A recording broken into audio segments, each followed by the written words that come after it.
Hello, I'm Brigantia Blackbird of Blackbird's Brew. It's time for a divination demonstration. Over the past couple of weeks, I've been talking about the big three subjects of divinatory readings. You are usually asked to read about someone's love life, their health, or in this case, their finances. Now, the spread that I chose today, you will find in the book Tarot Spreads by Barbara Moore, who coincidentally is also the lady who did the text on the Mystic Fairy Tarot that we've been working with all through this month. And she has a money profile spread, but instead of giving direct advice about what you should do, it's more analytical.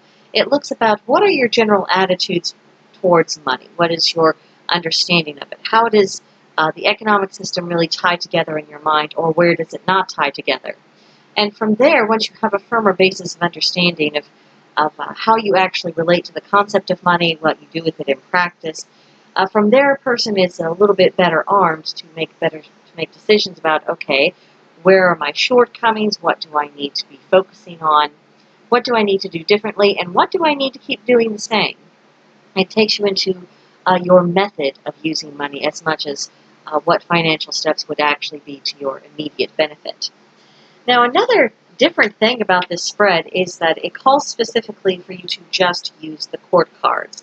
So no majors, no minor arcana pip cards. This is all just the court cards. And I think for this, the positioning of the court cards is going to be quite significant in the reading, as well as the elemental correspondences with each suit. So that is something that is worth paying close attention to. But it's a simple spread, just 4 cards, laid out in a row like that.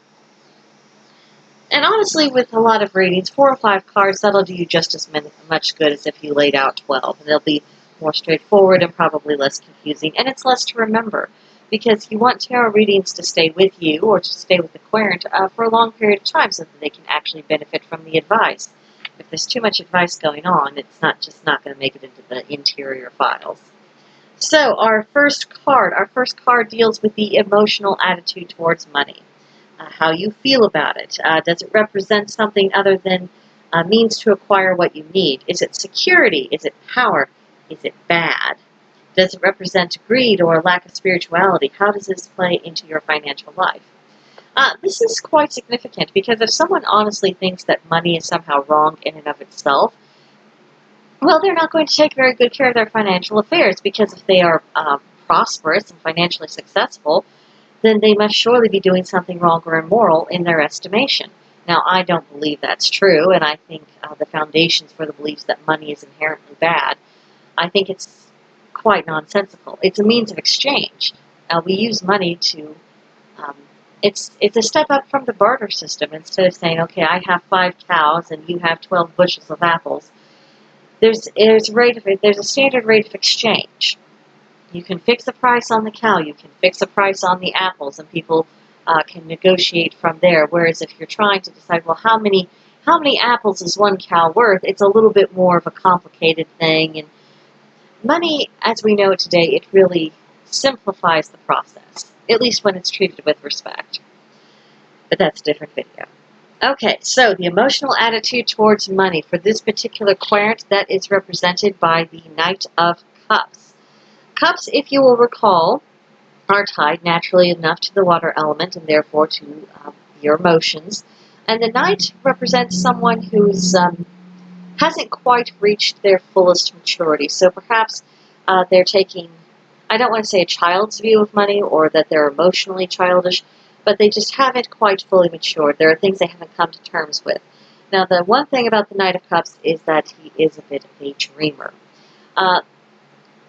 In the context of it representing an emotional attitude about money, I would say that the dreamer is someone who's perhaps not naturally practical. Perhaps this is someone who doesn't necessarily enjoy thinking about the way to wield money or the way to acquire it. They might have a more fanciful attitude, and I'm not saying this is someone who believes that money just grows on trees and they'll be so fortunate as to be underneath that tree at the right time in the right place and it will fall down upon them. But it is someone who isn't perhaps quite grounded with the idea of money. So that deals with the emotional attitude. Next, the intellectual attitude that you take towards money. See, if emotion and practical need were removed, what is your logical theory about money and finances? How close is that theory reflected in your practices? And for this, we have the Knight of Wands. Wands, of course, are tied to the fire element, and that is drive and motivation and the will to get something done. So this tells me that there's a pretty stark disconnect between this person's emotions and their intellect, because the emotions are just kind of floating around, and I guess things will work out okay. And then on the more intellectual matters, like things need to be figured out, and I'm going to attack this. I'm going to slay this like a dragon. I will have my money so slayed and so figured out it can't help but serve me. That's the general feel that I'm getting from this Knight of Wands. Then we go to the practical attitude, how the money is actually used, not how you feel about it, not what you think you do, but what you are actually doing in your day-to-day practice. How do you budget? Are you an impulse spender or not? How do you plan financially for the future or not? And we're also, at the end of the reading, going to look at to see how the other cards present play into this. And we have the Knave of Wands. So again, we see that fire element. We see that drive, that motivation, the power, the will to get something done. But we have a Knave, and this Knave is very young, and it has something about a touch of caution.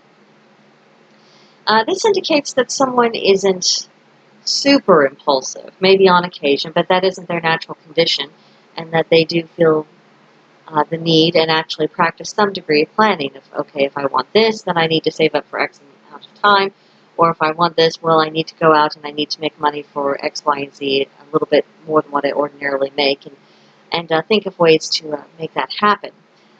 This is a little bit of a risk-averse card, so I do not see someone who's going to be wildly speculating in the stock market as a general practice, but it is someone who's going to carefully make a decision and then follow through with it. This isn't a passive card. It is a doer card, but it's a I'm going to think about it first card. And because it's a knave, and because knaves represent youth, or at the very least inexperience in some fashion, I am wondering if this is an inclination towards getting advice from people who specialize in financial matters, which that's not a bad thing at all. Very few of us are financial gurus, and it is good to seek the advice from someone who's ethical and also knows what they're talking about and can explain the risks versus the benefits of various ways to invest one's money and how to manage one's financial affairs.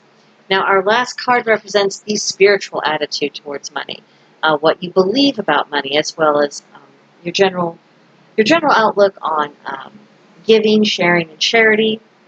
Um, the person's view on metaphysical laws of the universe regarding money, resources, and energetic exchanges. So this is elevating it a little bit. So the spiritual attitude is represented by the King of Swords. The King represents authority and also a profound maturity, experience, a certain level of practicality. And because it's an air sign, think intellect, imagination, intuitiveness, and being very, very sharp, very, very shrewd.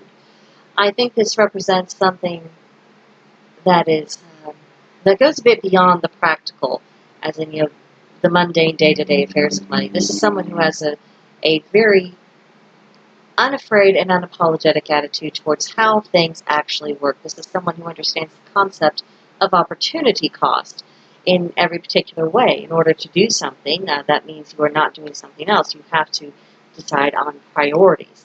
There are certain things you might give up because you decide another goal is more worthwhile. So this is a very interesting card to come up at the beginning, because we've had some emotional energy, we've had some very fiery, very driven energy, and now we just have the cold, hard intellect of it all.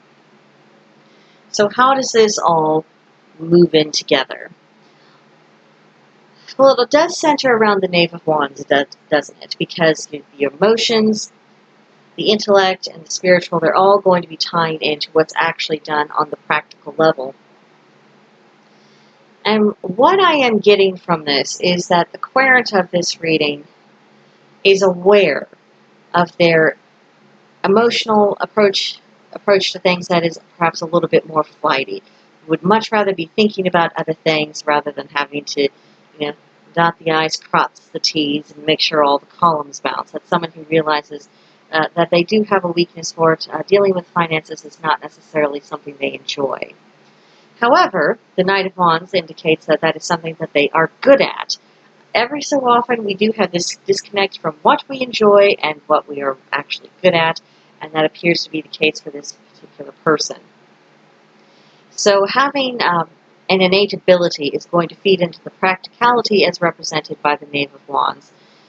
And I think perhaps because the Knave is aware of its emotional shortcomings, that might also make its caution more pronounced. And then underneath it all, or rather above it all, with the spiritual aspect of it, how that's affecting everything else, I think it's someone who's actually rather at peace. And, they're not upset that you can't get something for nothing. They're not upset by the idea of opportunity cost. They're not angry with the fact that they're going to have to work for what they have, and that it's right that they should do so. So overall, I think the attitude that the querent has towards money is actually pretty healthy. Not necessarily a great deal of experience, but someone who has the capacity to learn, to get good at this. It's just a question of buckling down, being disciplined, and of course exercising caution, and just remembering that no matter what the economic system is, they're going to have to give in order to get.